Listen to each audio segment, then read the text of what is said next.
आपल्या समाजाकडून हा जात सहन करत, कल्याण बुद्धीनी पण व्यवहार शिकवणारे घरचे लोक सुद्धा विरोध करत असूनही त्यांनी आपला हा बाणा सोडला नाही. त्यांना या गोष्टींचा मोह नव्हता. आणि ही सगळी उपेक्षा वगैरे पाहताना त्यांच्या मनात आलं की जे सत्य आहे ते मला शोधलं पाहिजे.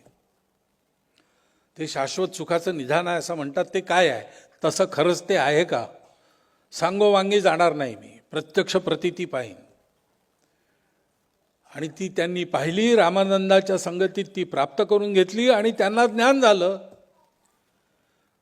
सत्य हाच ईश्वर आहे.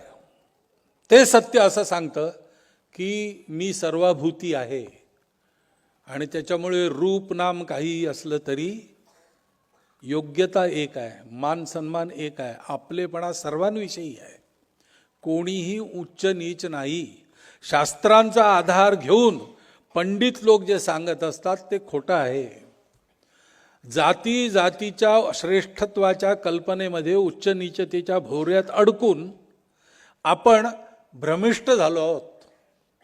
हा भ्रम दूर करायचा आहे. आपलं ज्ञान आहे, आपली परंपरा आहे, ते हे सांगत नाही, ते हे सांगत नाही, हे सांगितलं पाहिजे समाजाला. ती परंपरा काय सांगते? ती परंपरा म्हणते सत्य आणि धर्म, तिसरं कर्म हे सोडू नका.